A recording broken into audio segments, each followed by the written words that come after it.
Hey, welcome everybody to the King Mexico podcast.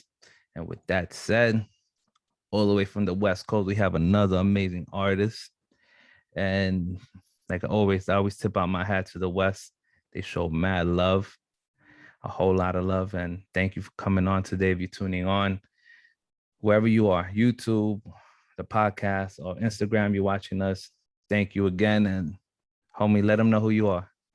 Yeah, already. Well, how's it going, you guys? My name is Jesse Fregozo. I'm an LA-based artist. I stay here in Bow Heights, and a lot of the work that I do is based on community identity and culture, and that's where I get my influences to make my work. A lot of the other things that I do is I bring design aspects and pop culture into the practices and paintings that I make. For instance, I use a lot of photography work, and I use a lot of imagery and the techniques that were taught by various artists who make the work that I make as well. Nice. And just to get a little background on how I stumbled into him, we've having a little chat before this. I saw his work on a gallery that the person who was running it had a live. What's the gallery's name? Because I don't want to. Yeah. So that's Art Share LA. That's a pretty a big gallery. It's in the heart of downtown. And yeah, I mean we were having a show that we just had the show, and it just finished this past Saturday. Actually, was our last day showing Yeah. our work. And right. So he was on the live, and he had this portrait of Jesus, and Jesus has his hand out, and at the same time he has a puppet connected. Like if you really into the LA culture and like puppets and everything, so he had the puppet and the strings connected, and that hit home, like that hit close to a lot of ways that I feel personally, but the way he described it was totally different. So at the end of the day, that caught my eye. Then he had another portrait where he had this mother looking outside the window, and she's holding the baby, but at the same time is a look of his neighborhood when he was growing up, which is fire. Then the third one is a realistic one. So, all right. So the first one you could say is a religious modern, that's my take, twist. Then the second one is like a folk Mexican art intertwined with a modern outlook into the community. The third one he did is a family member, a baby family member that he posted up, and the background is the Aztec calendar, right? Correct. Yeah. Yo, so he showed three different ways that he does his art, and all of them hit you in a different way, and it's ridiculous when you really think about it. In the last portrait, if I'm not mistaken, he said the hands in the background is from his pops, right? Yeah. Correct. And those are working hands, because you see the dirt, you see, if you have working hands and you work real hard, like you get like damn, I don't know how to describe it. Like, just look at a construction worker when he goes out to work one day, and you see him on the train, you see him on the bus or anywhere, right? You're gonna see those hands, they're gonna look ashy, they're gonna look dry. And that's because of the labor intense that you take upon your hands. And the little dirt that gets in between your nails. Or you could look at a mechanic, same thing with a mechanic. There's a lot of people who use their hands, and the detail on that just said a lot. Like the baby smiling, like he's just basically coming up into the world. He has no idea what the struggle really is. And it's Yeah. crazy because that's one generation to the other. And the uplift that he has the kid in front of the Mayan calendar is basically, here's the throne, you're going to take it from here, and you're going to move on from where my hands are dirty, where your hands are going to be clean. That was dope, bro. Thank you. Yeah. I mean, all three paintings. I wanted to go ahead and kind of show like some of the ways and some of and like how my community sometimes handles things and sees things. Like for instance, like myself, I have a way of seeing things in life and from a different perspective that other artists here in my community do. And I wanted to go ahead and just share, like share with you guys, share to the public, the way that I see, like kind of share and also invite you guys to kind of see the world how I would see it. for instance, like how you mentioned about the Jesus Christ painting, that painting was a work in progress. What I showed, it was kind of like a way of inviting you guys to kind of see how artists work in their studio and how the work in the studio contributes to the work at a gallery, you know. So what I had there, like the reason how that painting came about was because I was thinking of all of the times, you know, like besides just being an artist, but just as a regular Angelino or just as a regular person, you know, you like we kind of like wait on faith to kind of like make things and do things for us and when something doesn't go our way, we kind of always tend kind of like to not take it upon ourselves, but to kind of like let everything be as it is, you know. And I mean, I don't think that's right. I mean, many of the times many people, like for instance, many of the friends that I had growing up here in Boyle Heights, they don't have a good outcome because of the way of thinking, you know. And taking it back to like even, you know, like philosophy like Sigmund Freud and even capitalism like Karl Marx, I mean, just following that same rhythm and the system. I mean, I wanted to go ahead and break that boundary, you know what I mean, with this painting. I wanted to go ahead and show something of my culture, which are puppets. Growing up as a kid, I mean, I had a puppet of my own, right? If I moved of, like, for instance, my thumb, like the puppet will do something because I moved my thumb. And if I like had to like if I moved my pinky or my index finger, the puppet will do as I would say. So something that's really cool about this painting and that I really wanted to go ahead and show was some of the strings that was holding the puppet in the Jesus hands. The only two strings that were kind of like stretched, like stretched and not so like dangling, were kind of like the strings that would connect to the face of the puppet, to the head of the puppet, and that was just to kind of keep the puppet's face kind of like looking up in an uplifting way. And then like the rest of the strings were just loose, but the puppet was still making movement. And I wanted to kind of go ahead and show with that we're in charge of our own like moves. You know what I mean? We're in charge of making a better tomorrow. And I mean, thinking about it in that sense, that's when you get a lot of community leaders, a lot of activists, a lot of like leaders in the community that stand for what they preach, like that stand for what they think is right. And I mean, why have one community leader when we go have like a few of them, right? Or even a lot of them, or even if, like every single one of us that could go ahead and see things different. And it kind of make me think, you know, how 5 or 6 community leaders could probably go ahead and develop one idea instead of just one developing the whole thing. So and that's due by making the moves on our own, right? Preaching what we think is right. Yeah. Yeah. And also the color he used, like, yo, the browns, the shade of browns and different browns. And if I'm not mistaken, you also have the brown, which is like a purplish, right? The sky is like purple, but the Yeah. way it looks, I'm pretty sure it hits different when you look at it in person compared to when you're looking at through the live. I didn't see the purple until you mentioned it, right? And then Yeah. I guess my eyes kind of like focused, like, oh, now I see the purple. So in my head, I thought you made a portrait that was like wood, right? Wood inspired. And it Yeah. gave a look that it was like carved. Yeah. Correct. Yeah. So yeah, so I used the technique that I was using. It's a technique used by artists that have been, I mean, through the 19th, 18th century, you know, using that urban brown and kind of like making things like have depth, you know, with it. And then I mean, then when I'm and then when I'm adding color to it, like adding the colors that will kind of make things pop out, make things be pushed back and kind of show that type of feel that I want. It's um I really like the fact that you said that it looked great, but something that I really wanted to go ahead and show was the intention of adding that purple color, of adding colors that would mix that right purple. Like for instance, using that proper or red, like a cadmium red, and adding that cobalt blue and mixing those together and getting that reddish violet type of look in the back. You know. Yo, but it hit hard. I was like, oh, that's it. That's what I was like, yo, when I saw it, bro, I'm like, yo, I gotta hit him up. I gotta give him props. I gotta try to get him on. I'm like, I need him to explain what's running Yeah. through his head in making this. Because, like I said, you showed three, and then and even in your Instagram, you have the Yeah. one that you made, the Virgen de Guadalupe, right? Yeah. And you painted it in, and then those colors are vibrant on the picture.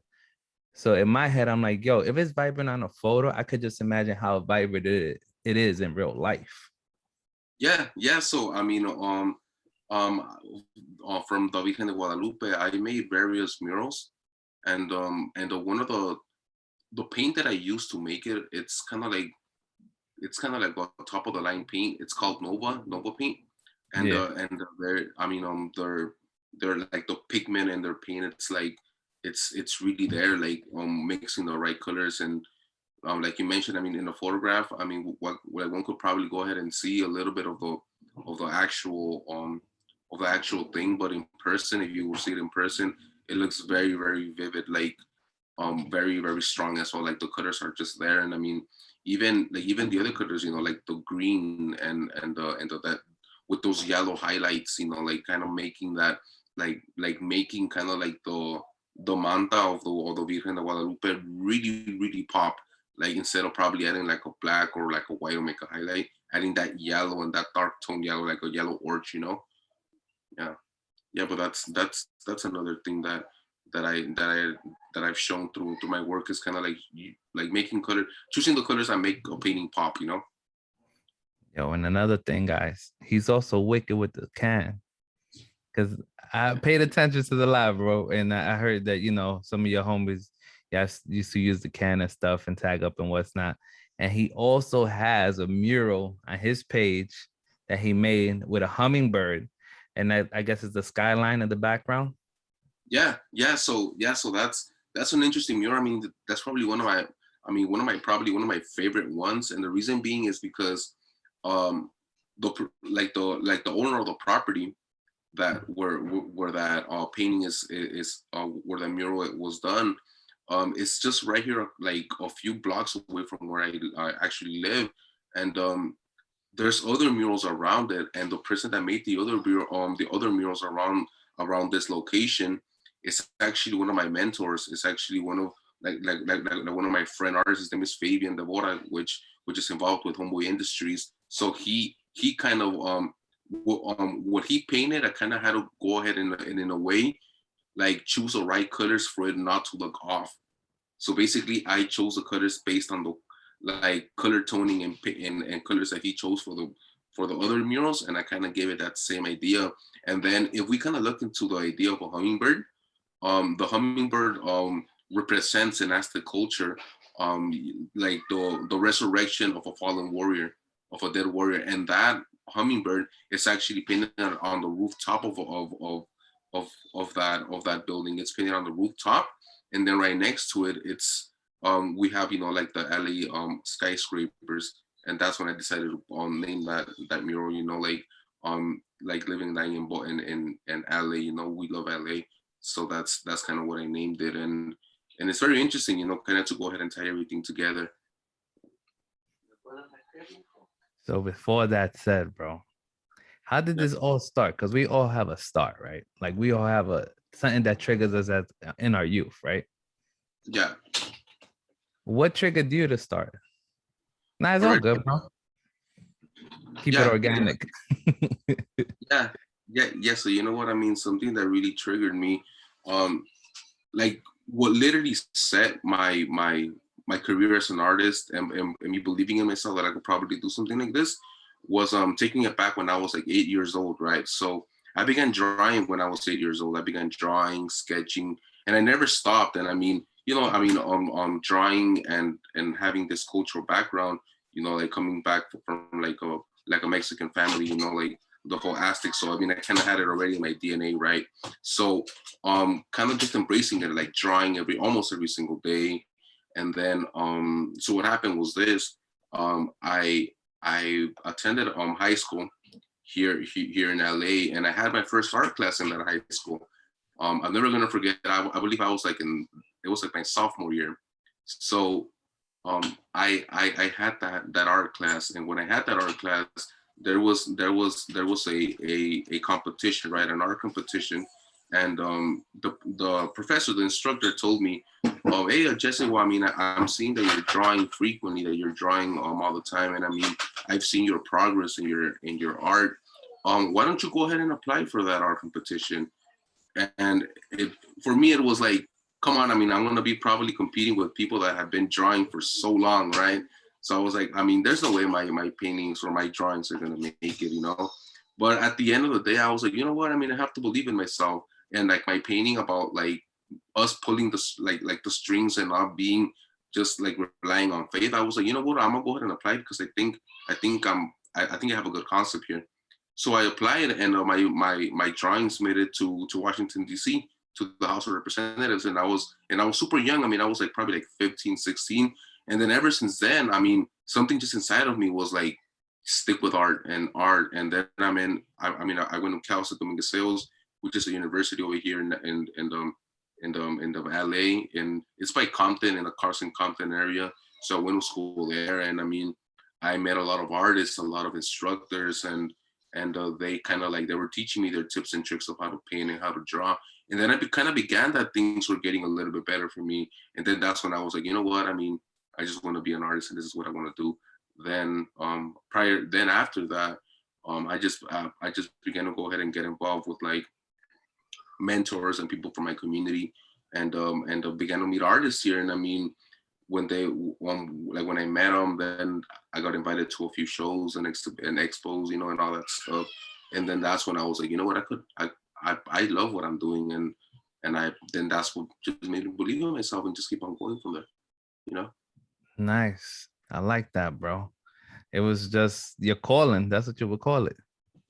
Yeah, yeah. Very. I mean, it was basically that, and I mean, just the ability to continue doing what I love to do, you know, and also carrying a big message behind everything, you know, like I mentioned in the exhibition, right? You know, Art Share LA. One of the things that I mentioned was that I know that there's a lot of great artists here in Boyle Heights, and a lot of them are my friends and mentors. But I feel that I have a story of my own to tell, and I mean, that's the invitation that I give to every single one of you guys, you know, to check out the work that I do and to see why it's done, you know, which is the most important thing. Completely understand. And with that said, like, what was your first picture? Like first picture, that first picture that got you into the show and just made that spark. Already, so to our Charlotte. Yeah, the one that got you to DC when you were Oh, when you was a kid. The one that okay, sparked okay, everything. okay. Yeah, so you know what I mean. So that what got me a placer was I mean, I was drawing multiple things. I was drawing. I remember that I loved to draw like architectural buildings, but in this time, I mean, I began to go ahead and also learn how to use a ruler because that instructor, like, she taught me how to begin to use a ruler and how to use charcoals and the right pencils, right, to like kind of make things darker, make things lighter. So the drawing that I took there was a Joker drawing, a drawing of a Joker with but it was exaggerated though, because I mean, it wasn't just a regular Joker. It was like full of like shifting values, and like their hair was crazy. And I mean, the Joker had a sphere, and in that sphere it had a skull, and the skull was kind of like smoke was coming out of the skull. So that was kind of what um well, that was a drawing that took me into the DC, and also the House of Representatives back when I was 15, 16. Oh, that's dope. You ever thought about redoing it into your You know what? today's technique that you have? You know what? Yes, I have, because I mean, that drawing holds a lot of like sentimental value, right?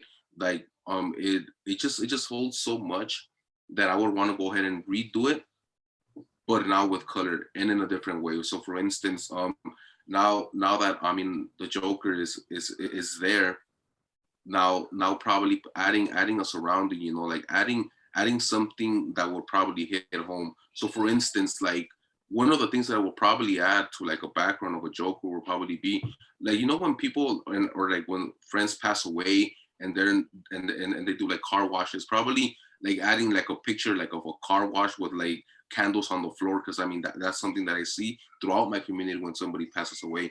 So probably adding that and adding a joker on the front.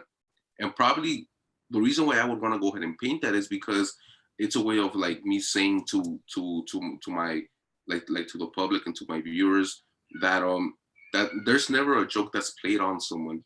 Like you're the one that controls the joke, you know what I mean? So that's something that I would probably bring to the table for a future painting. Yo, that's tough right there. Yeah. That's tough. That's tough right there, what you just said, bro. Yeah. Thank you, man. That Yeah. was tough. Uh-huh. I might have to use it one of these days with somebody. Yeah. That was Yeah. a Yeah. tough little quote right there, bro. I gotta give it up to you. Yeah. So Yeah. Definitely. so years later, you get your technique, you got it going on. And it's wild, right? Because everybody has a different opening, you know what I mean? The first time they get into their own, into a gallery in general, or their first show, right? Is wild. How was it your first time stepping into like a gallery? Already. So the first time that I went into a gallery was an invite back at Calcio Dominguez Sales. I still remember like I wanted to be part of it so bad. Like even though I mean I was just beginning and making work like now like with big paintings and whatnot. Like I just wanted to go ahead and be part of it. Like I remember that I got involved in school with like their art collectives and ceramics guild and whatnot. And like they're gonna have a pop-up show, and I was like, wow, where's gonna be the pop-up show? And they're like, oh, in the gallery. So then I mean I already thought I was an artist then, and when I had the opportunity to first show my work, I was like, god damn, like now I really feel like an artist, you know, like because now I could really go ahead and show like what is it that I preach to the public, like to many of my professors, to many of my friends.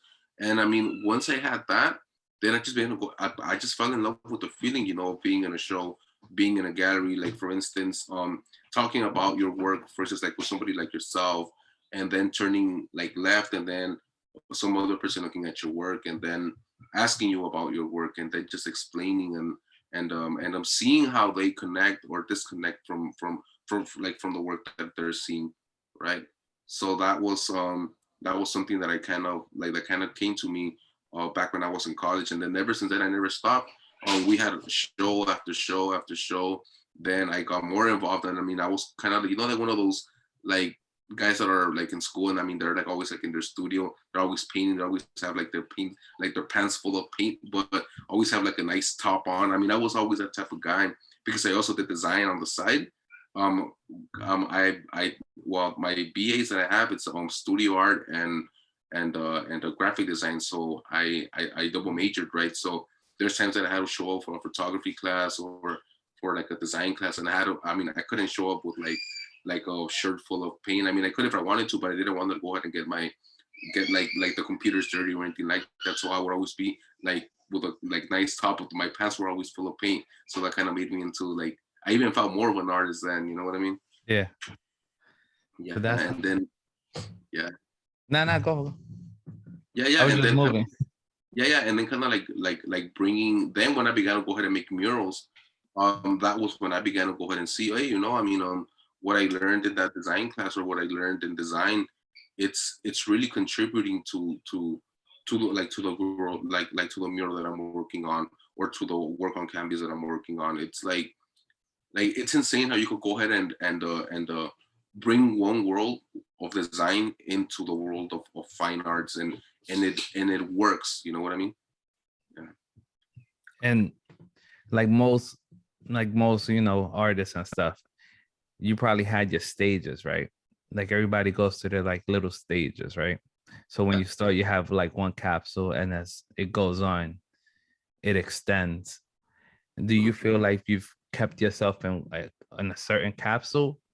But all right, your capsule is completely different from other people, right? Yeah. Because when you that show that you had, and it Mhm. shows your art, it's three different type of techniques and works. Yeah. Do you feel like you've from that all that, right? Do you feel like you've had stages, or you've been around like the same, or do you feel like you're just expanding more? You know what? I feel that my work has changed dramatically from the beginning, even from the whole idea, because when I began to make work, I began painting like bullfighters, and then like some of the photography work that I will make was with my community. So I'll go ahead and be painting. For instance, I don't know if you're familiar with like the Whittier Boulevard.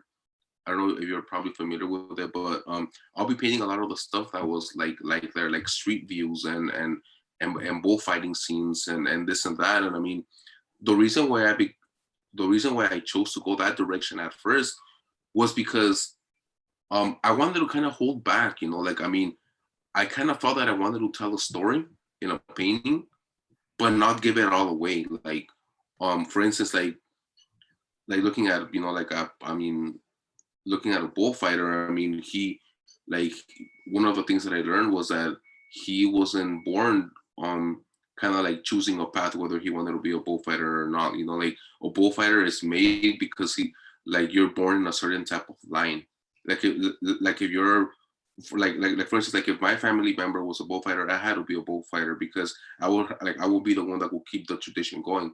So I learned a lot of bit of like a lot about him, and I just wanted to go ahead and use that as a metaphor, to kind of show some of the problems that were made in my community. But then as time was passing by, I kind of like like aside from that, stepped aside and started painting stuff that I would call more real, like stuff that would hit more home, that would kind of represents exactly who I am, like without having any metaphors in between.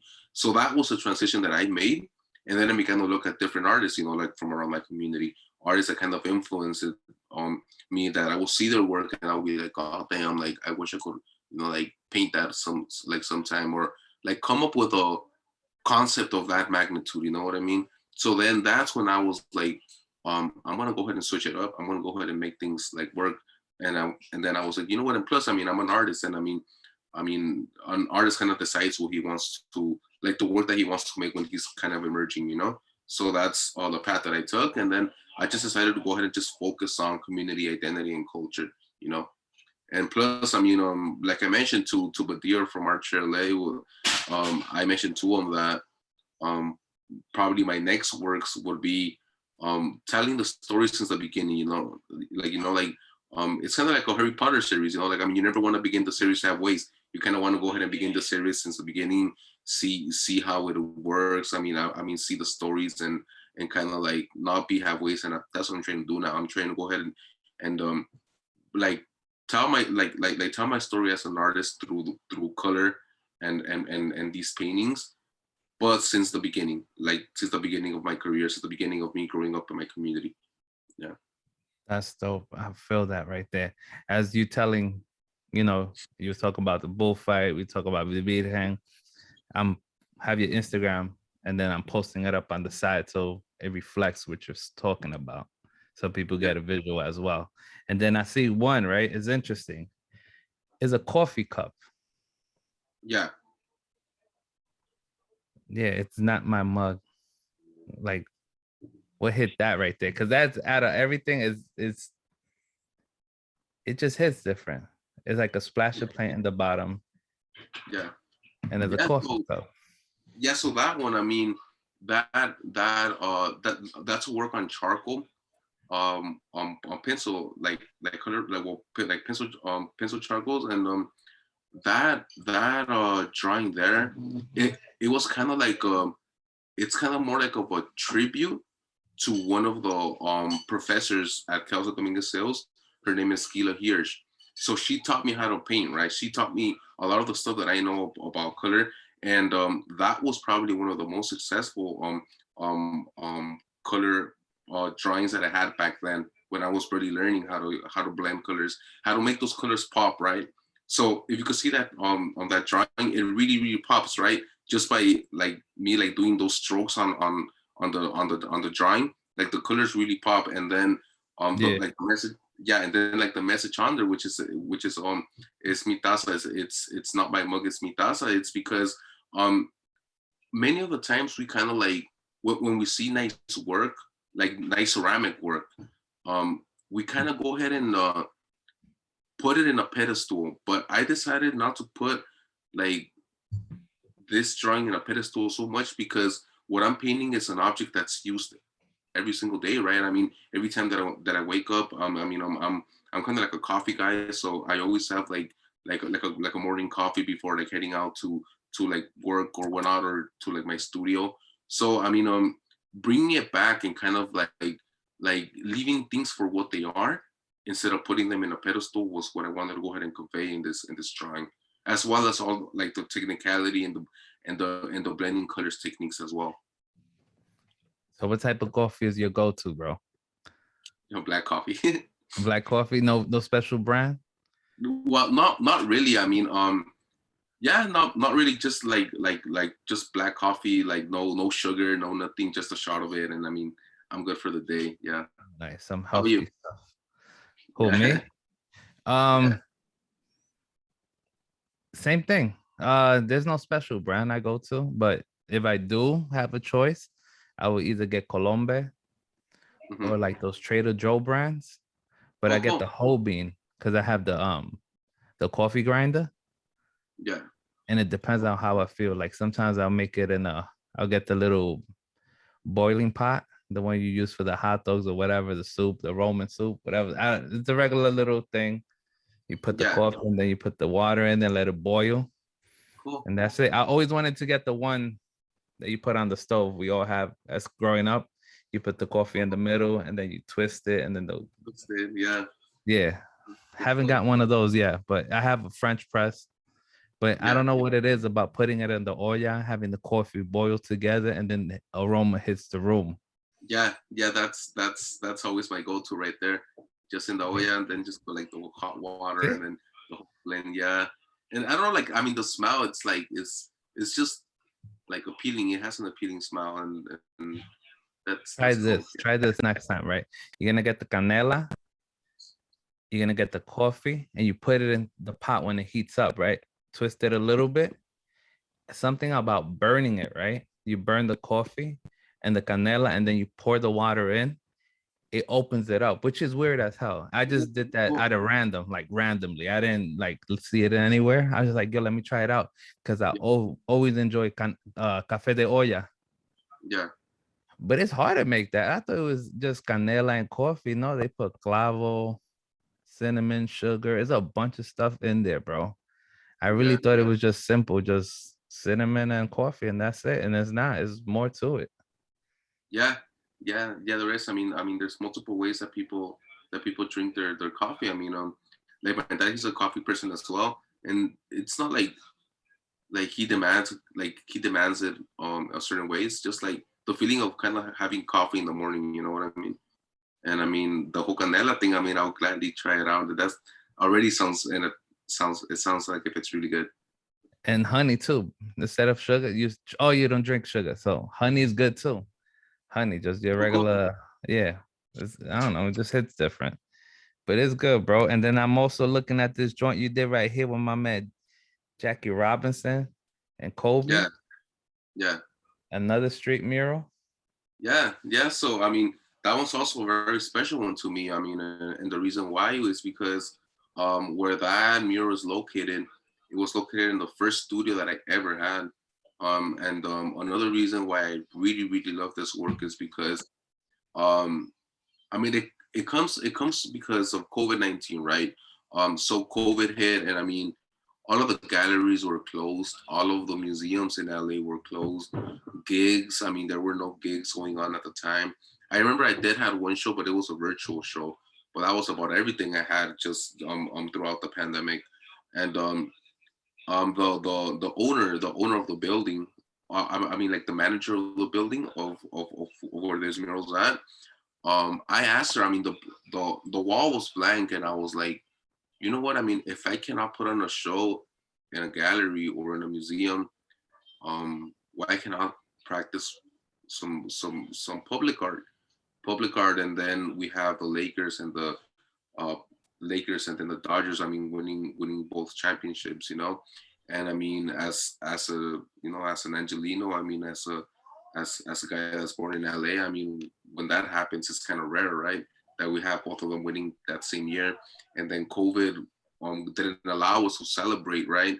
Because I mean we couldn't have a lot of people like together at one specific time. So the form that I kind of like celebrated our victory was the public art, kind of like painting those two huge LA, and not only LA icons, but like icons throughout like the US and Jackie Robinson. I mean, who doesn't know Jackie Robinson? Everyone knows some or a little bit of the story of Jackie Robinson, which for me it's like it's like it shows a lot of like community like leaderism, right? It shows a lot of like points about what a leader is all about. And then we have Kobe Bryant. I mean, very very respected in LA. I mean, every mural that involves Kobe in LA, it cannot be vandalized. I mean, the person that would vandalize it, I mean, that's just a no. Like if they find out who vandalizes a Kobe mural, like all chaos will break loose because of the level of respect that we have for Kobe here in LA.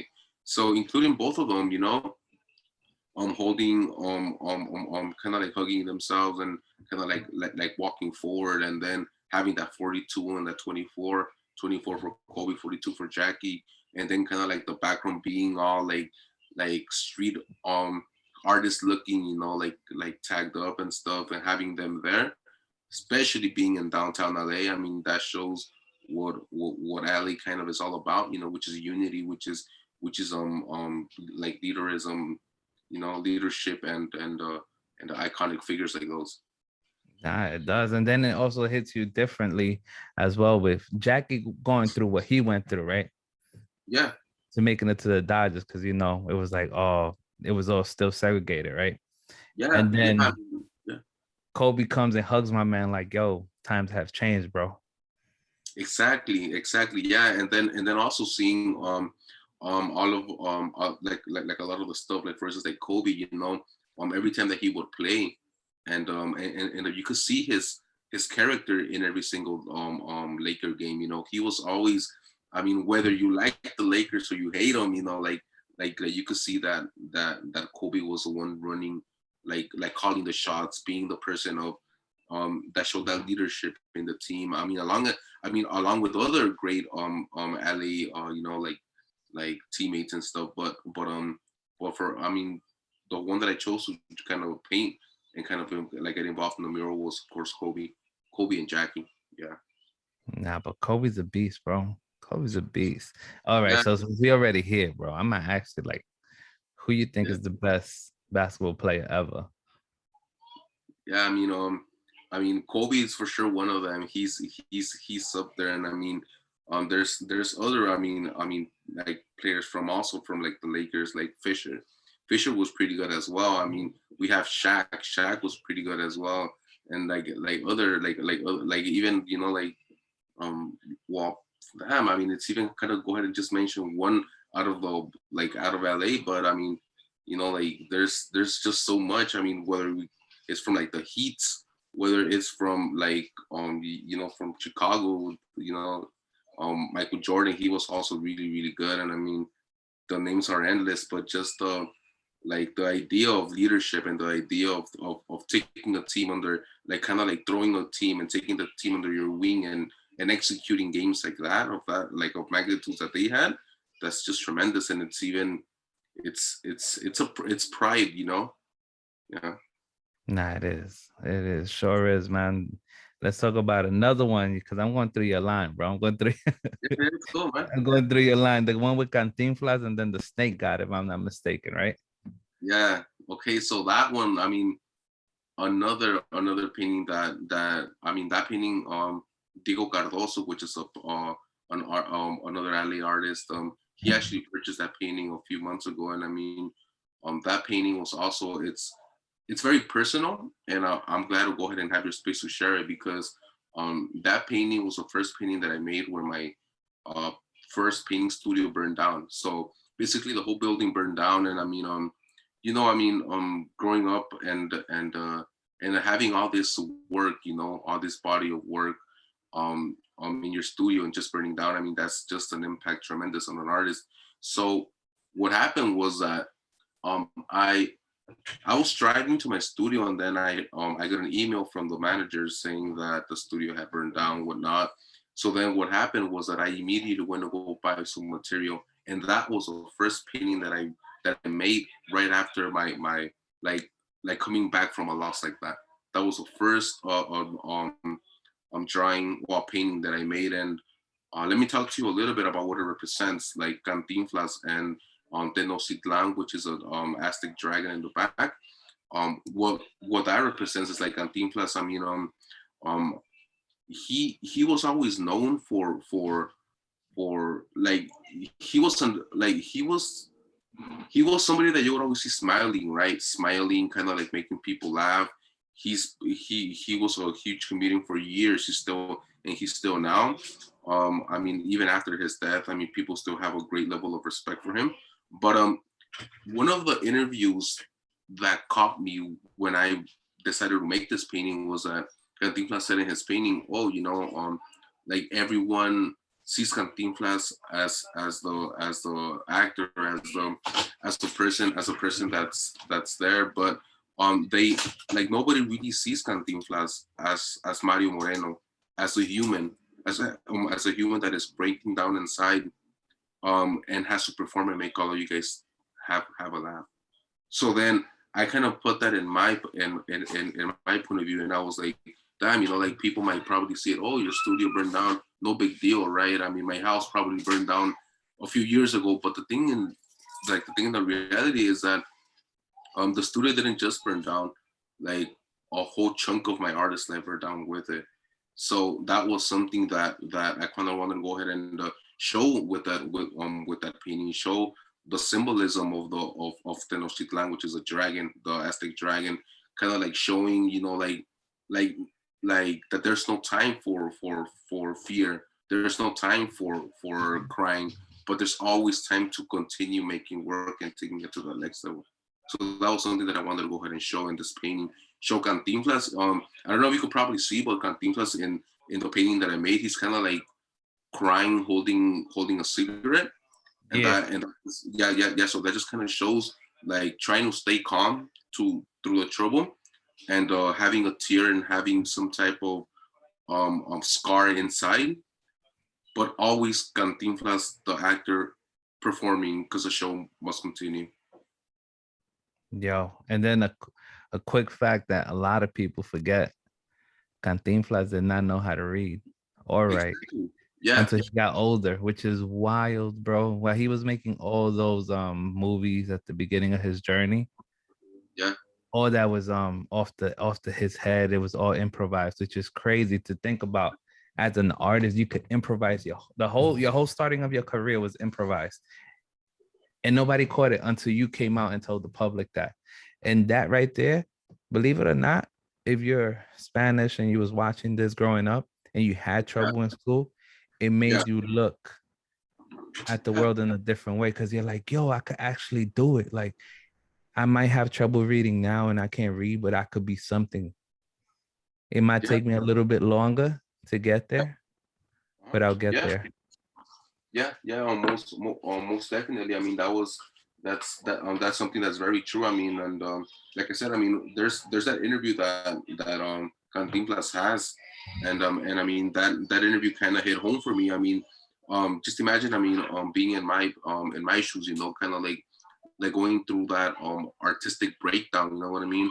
And then kind of like seeing how other great artists, I mean, and I mean, even though he was a performer, he's still an artist, and even like the way that he handled situations when he was coming up, like and like in the way that I will see what I was going through. Like I kind of make that connection. And I mean my parents are also from down from Mexico, so I kind of had that feeling of, it's time to kind of go ahead and to step it up, step up. And even like the work that I don't know if you're able to see, but after that painting, I began to go ahead and paint more stuff that's connected to my Hispanic and my Mexican heritage.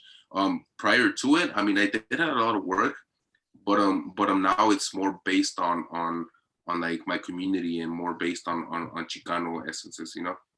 Nah, that's mad dope. Like the following one after you got that, then you have the And you have the Virgen de Guadalupe with the, I'm trying to remember what would you call her, Mujeres del Águilas, but there's something, it's a charro and a charra, right? If I'm not mistaken.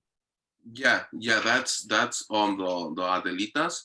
So that in that painting, which is also a lot of another painting that I really like, and something about that painting is that it has to do a lot with feminism, and also like faith, and going beyond the like faith, because that Virgin Mary that's in the back of that painting is actually a mural that I made here in East LA.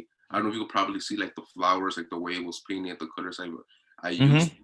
And the foreground is an Adelita, which is it's that was a name of the women revolutionaries that were part of the movement at the time.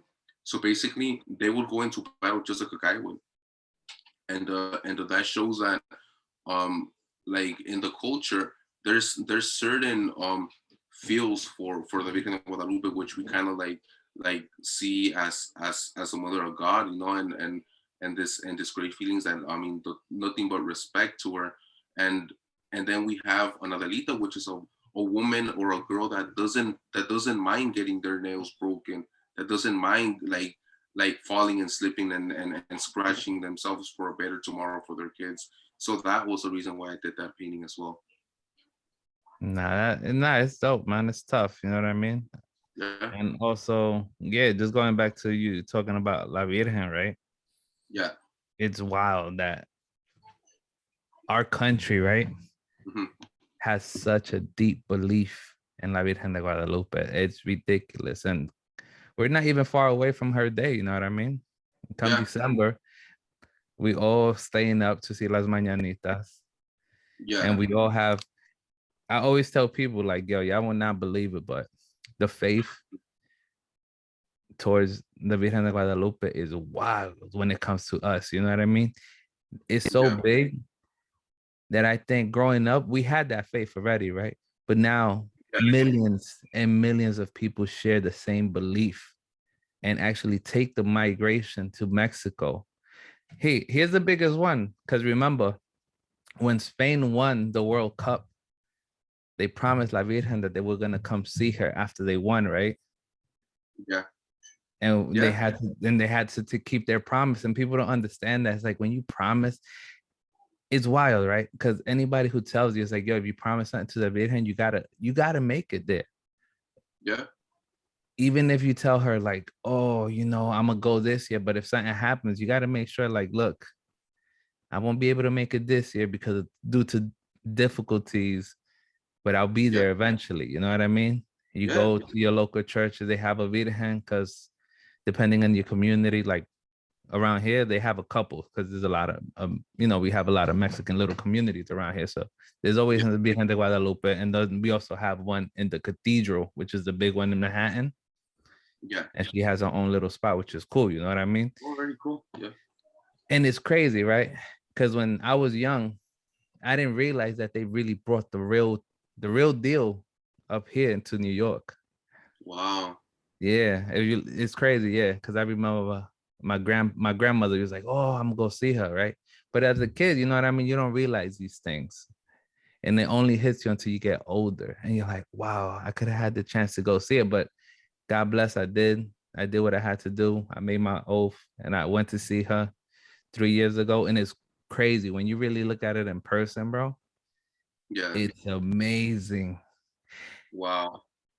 Yo, I That, can't explain it, man. It's dope because then you could also walk all the way to the top yeah, where she appeared to Juan Diego too.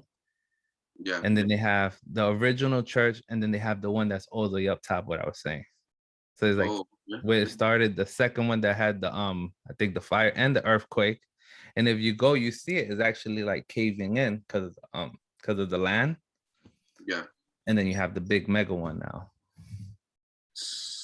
Yo, Damn. but yeah, man. Every time I tell people, it's like, yo, if there's something that I truly believe in and I can't explain it, and the faith is there, hands down is La Virgen, bro. Like hands down. Like there's been certain things that you know what I mean. You pray and it happens.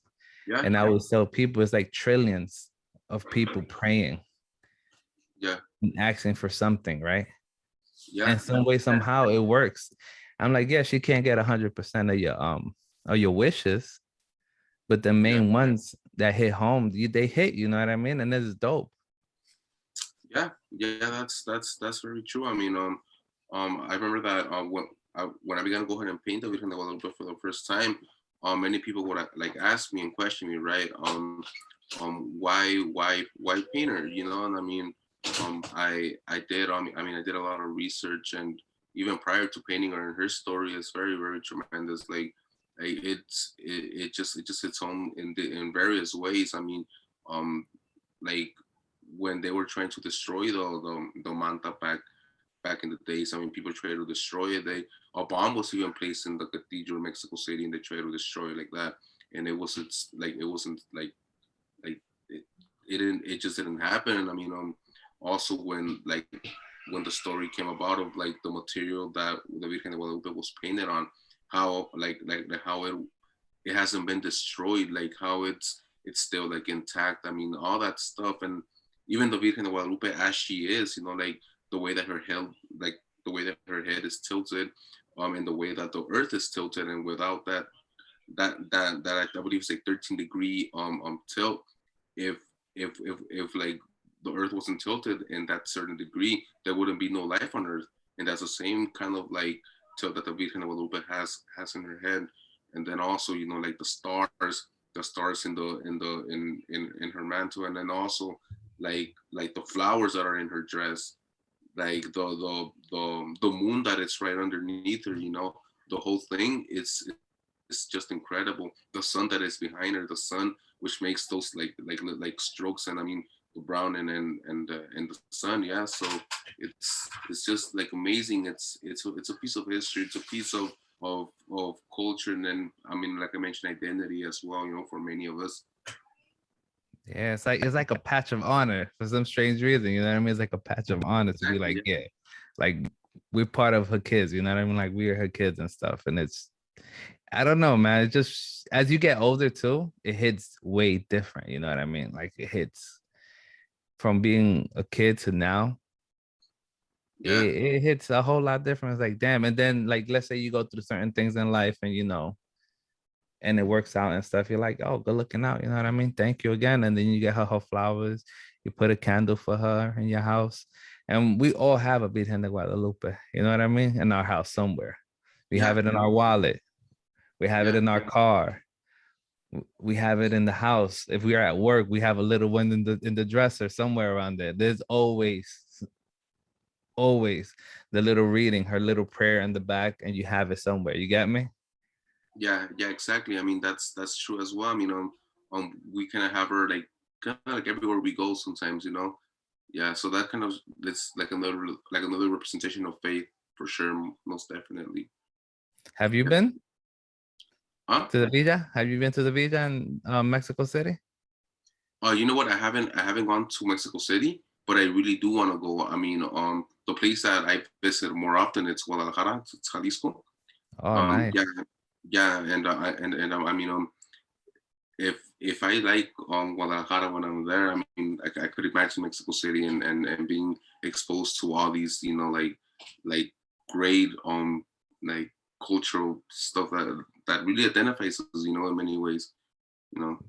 Nah, I'm with you. Cause when I was smaller, bro, I never went because where my parents live is like 6 hours away from the city, and there's no Oh, plane. So once you get yeah, off the plane, it's like a 6 hour drive, right? yeah, So even though you land in Mexico City, and then it's like, yo, do I really want to go to the Mexico City and then take the trip down? It's like it's still a headache, you get me? Because you're gonna get caught with traffic. that's right. And people don't Yeah, understand that. People are like, yo, but you there. I'm like, you don't understand. Yes, you're close. You're so close. But at the same time, you need to understand. Either you go and then you go back to the town, and it's a 6 hour drive. So if you're going back and forth for one day, that's 12 hours of your day. yeah, that's right. I mean, that's a whole day. Yeah, but basically, yeah, So damn. if you're not staying in the city, and it's equivalent to out here, you know what I mean? Like most people understand if you're in like New York, right? And Yeah, you want to visit New York City, but then you have upstate New York. Yeah, you yeah, might line in JFK, yeah, but you're so like people was like, oh, but you're so close. And it's crazy because it's the same concept. I live in Brooklyn, right? My yeah. homeboy lives in Queens, Okay. but I can't go see him because I have to deal with traffic, right? So if I go Yeah. on the train is like 2 hours to get to him, right? If I Okay. drive to him, is an hour and a half because of traffic. So it's like, yo, and it's 4 hours, you know what I mean? When you really think about it, it's a 4 hour commute. So let's say you want to drink, have a drink or have something to eat. Now you got to put that into place. So you're basically like 9 hours out. 9 hours out. Yeah. Yeah. Damn. Wow. Yeah, man, it's crazy out here. And yeah, but it's dope. But if you ever do go, man, Mhm. if you stay in the historic site that's like right there, that's literally like close to everything. Like proximity is mad cool because it's close to everything. So you're in the middle of everything. It's like being in the center of downtown LA. Wow. But Damn. yeah, just look for like a good bargain and stuff. Just you know what I mean. And hey, especially now, yeah. Yeah, no, that's cool. Yeah, yeah, yeah. Most definitely. I mean, I would really love to go. Kind of check it out and kind of learn a little bit more. Yeah, The that's food is good, bro. The food hits different. It's just completely different. Coming from a little village and stuff, and then being in the city is two different things. yeah, Like in the village, you're drinking puddle water because they even have like when I was younger, they had a river that was starting a yeah, stream, and I never got sick drinking the water, right? But then as I yeah. got older, I drank it when I went to the city. Yo, yo, it's true that water, bro. Something about the water. I had Wow. the runs. All I heard the. I was like, ah. Yeah. Damn. Goddamn. Yeah. Now, I mean, yeah, yeah, yeah. But I mean, damn, I totally believe you, man. I mean, because like everything is just so different when you're there, right? Like the whole thing, right? Yeah, Yeah. everything's completely different, man. And then everybody's cool. You know what I mean? Like everybody thinks like you being an outsider and stuff. Nah, everybody's not showing like whatever. It's not like, like people have a different mentality. Like I'm pretty sure when people was like, "Oh, you're going home, right?" They're like, "Oh, is it dangerous and stuff?" Like, nah, it's just home. You know what I mean? People don't understand that. It's like people will be like, "Oh, Compton's dangerous." I'm like, no, it's not. It's just an area. It's just if you don't mess with nobody and you're not looking for trouble, nothing's gonna happen to you. It's anywhere in the world you go to, nothing's gonna happen as long as you're not looking for it. You know what I mean? Now, if you're looking for it, it's two different things. Yeah, yeah, yeah. I mean, most definitely. I mean, also the same things here. I mean, like in LA. I mean, Compton, like you mentioned, and I mean, everywhere. It's like, if you're just kind of like sticking in your lane and being like just a good guy, I mean, even with the people like in different communities, just like being like a good person, and I mean, you'll be fine. You know, that's good. Yeah, man. So, but that's it. Yo, let everybody know where they could catch you. Oh, upcoming events you have. Mhm. Anywhere they could like purchase your art, or how can they purchase your art, you know what I mean, if they're interested, and so on and so forth. Yeah. Already, yeah, yeah. So I mean, well, you guys will go ahead and go find me there in Fregoso underscore arte.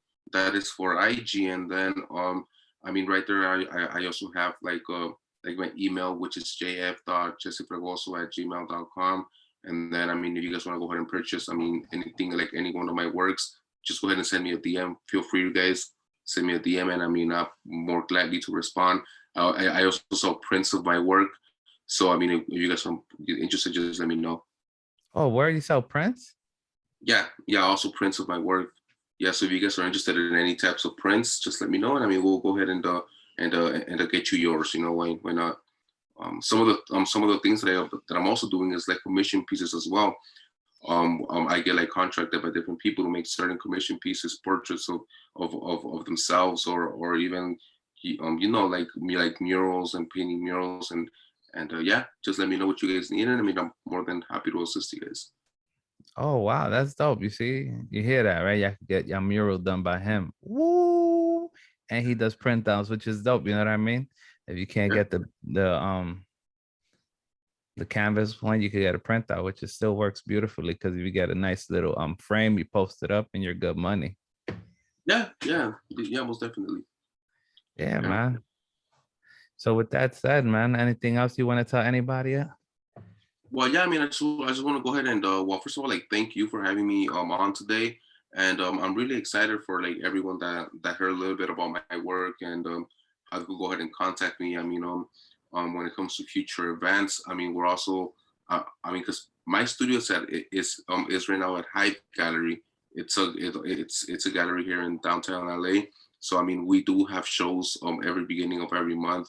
So I'm gonna be having a show there next month. So you guys are more than welcome. You guys are in downtown area, come and check it out, you know. Nice. I like that. I like that. That's dope though, man. Yo, keep up the good work, bro. Keep on spreading the community. Keep spreading the raza love out there. That's all I could say. Cause yo, is excuse me, the way you're going right now, and the way you're putting like, I, hey, I'm just put it like I see it. It's like Mexican folk with a pop and then an urban look into it, or a community look. Let me not say urban. Let me put community. So Yeah. community, folk, and pop. And he puts it in so beautifully, blended. And please go check out his page. Don't worry, guys. I'm gonna put all his information up. So you'll be able to click on it. You'll be able to go to his Instagram. You'll be able to go to Hive Gallery and check out everything he does. And like he said, if you interested in anything that he's done, hit him up on his DM. Also, he does the printouts and he also does commission pieces. Also, the shipping. Do you do 50 states or just land Yeah. connecting states? Yeah, 50 states. Yeah. All right, cool, cool, cool. International by any chance? Yeah, I mean, if there's like somebody that would want to go ahead and do or like go that route, I mean, I'm open for them as well, you know. All right. So, with that said, it was a pleasure, man, for having you on tonight. Thank you so much, bro. I appreciate it. All right. And yo, whenever you want to come back on, let us know. Alrighty, man. Well, thank you, and I mean, I promise it'll be soon. All right. Nice.